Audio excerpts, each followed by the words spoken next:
Hi guys, good morning. Today is Friday and baking time. Ayan. So gagawa tayo guys ng cinnamon loaf, apple cinnamon loaf. Ayan. So naghiwa na po ako ng ating apples. Ito. Guys, ito ay dalawang apple, yung green, dalawang apple na green, yung malalaki. And nilagyan ko siya ng 2 tablespoon na sugar and 1 tablespoon na cinnamon. And iset aside po natin siya. Ayan. Set aside natin, gagamitin natin siya mamaya. At syempre, meron tayong 120 grams na unsalted butter. Dapat po siya nasa room temperature lang siya, hindi siya pwedeng yung matigas. And syempre, meron tayong 180 na self-raising flour. Ayan. Self-raising po kasi hindi ako gagamit ng baking soda or ng baking powder. So, aalsa lang siya ng kanya. Ayan. And syempre, 120 ml na milk. And any milk po, kung anong gusto nyong milk. Kung pwedeng skim milk or yung regular na milk lang. At syempre, meron tayong dalawang itlog. Room temperature, of course. Ang ating vanilla. Ayan, vanilla. And nag-ready po ako ngayon ng haluin natin. Nag-ready po ako ngayon ng brown sugar na 60 mg at nilagyan ko siya ng 1 tablespoon na cinnamon. Ayan. Gagamitin po natin siya mamaya pang budbud sa ibabaw. Ayan. So, samahan nyo ko guys. Start na tayong mag-bake. And let's see kung anong kalalabsan.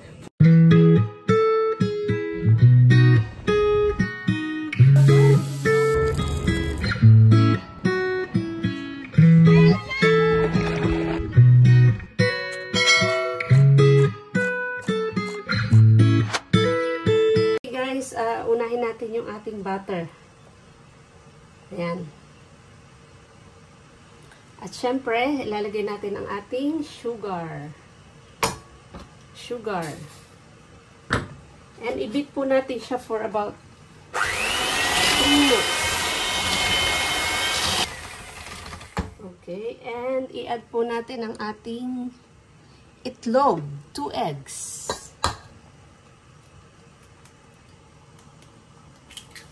Ayan.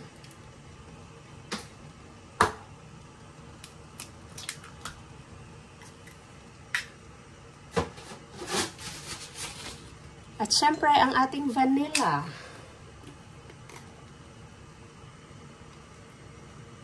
Okay, 1 tablespoon lang po ang ating vanilla. And i-beat ulit natin.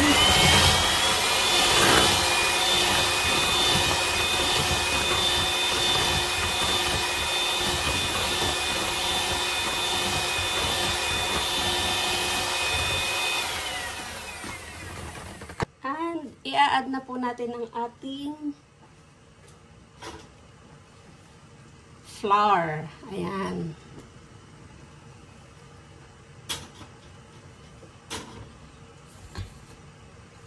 Scrape natin yung nasa tabi para mahalo. Ayan.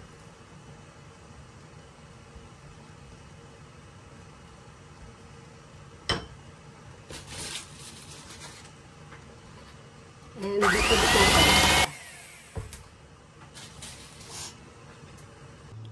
And isusunod na po natin ang ating milk. Ayan. Then beat po natin ulit siya for 1 minute.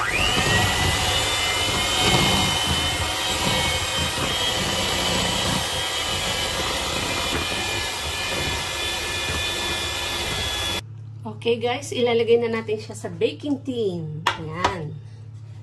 Baking tin natin. Kalahati po muna ang ating ilalagay. Ayan.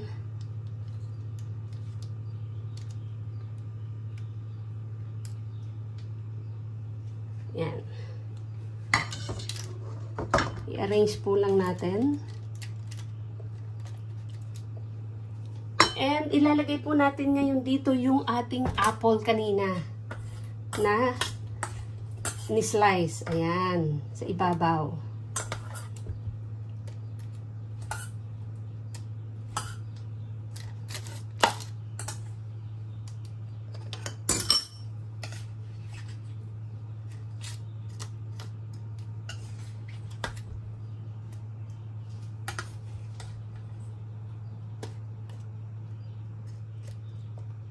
Ayan.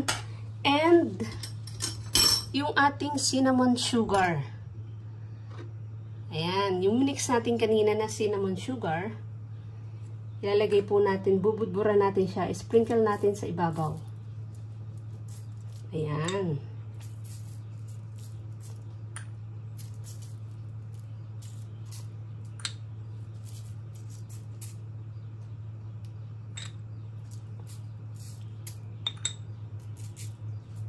Ayan. And, syempre, yung remaining mix natin. Ayan. Ilalagay ulit natin siya sa ibabaw. Papaibabaw natin doon sa ating na ilagay na sa tin.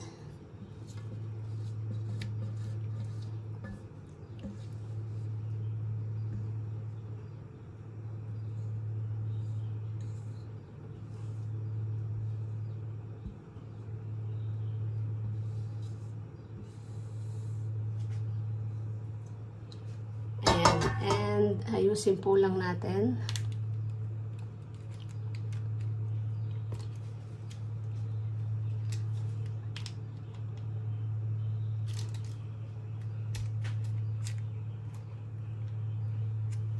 Ayan.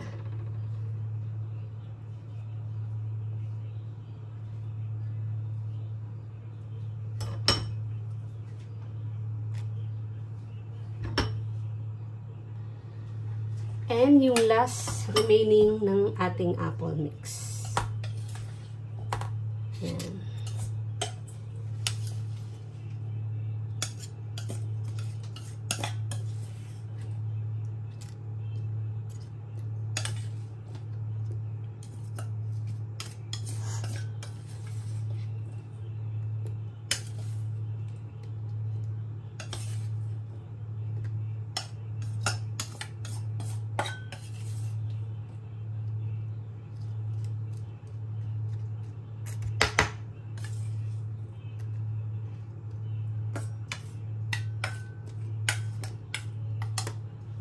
Ayan.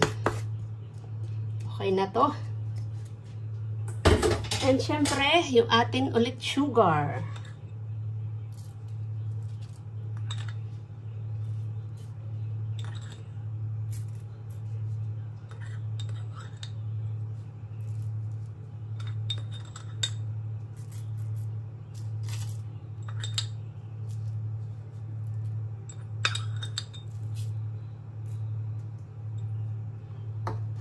Ayan. And ibibake po natin siya for about 45 minutes or until pag tinusok nyo ng toothpick, comes out clean. If you put toothpick on it, tapos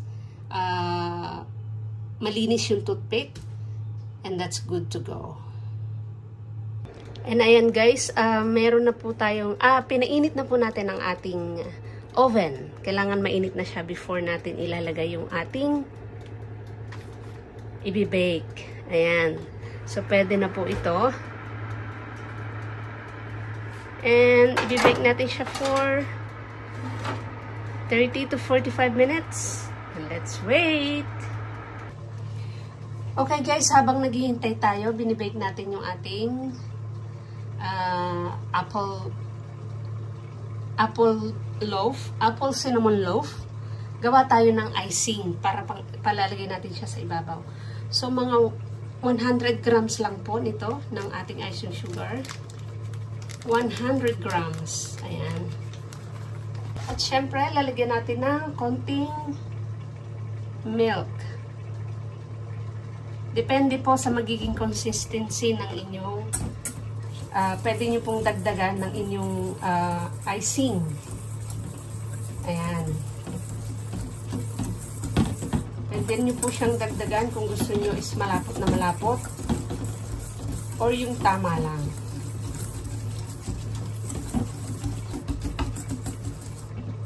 Ayan. I think tama lang siya. So, ito na guys yung ating binake. Ayan, tusukin natin ng ayan, wala na siyang lumalabas. Ibig sabihin, okay na siya. Ayan, so palalamigin muna natin guys before natin ilagay ang ating icing sa ibabaw. Ayan. Okay, mga siguro 1.5 hour malamig na siya para mailagay natin. Okay guys, malamig na siya. So, ilalagay na natin yung ating icing. Ayan.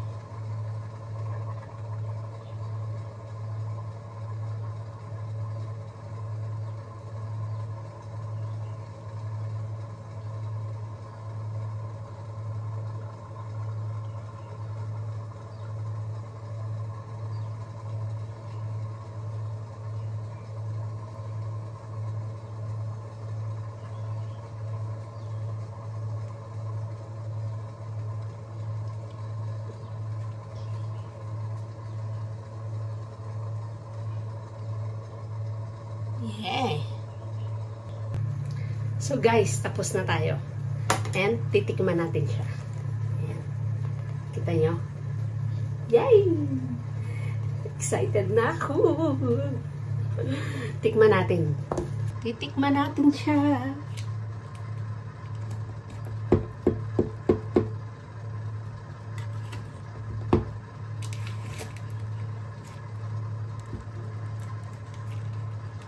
Ayan. Tingnan nyo guys, oh. Diba? Sarap.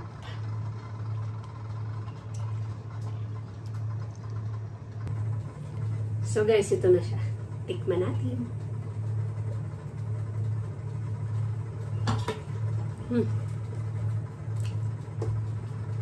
Promise, hindi siya matamis. Matamis lang yun sa ibabaw. Pero napakasarap. Napaka-moist ng loob niya. Sobrang moist. At masarap na masarap to sa coffee or tea. Ayan. So, follow for more guys. Subscribe to my channel. Koisab. And see you on my next videos about baking. And thank you so much for watching.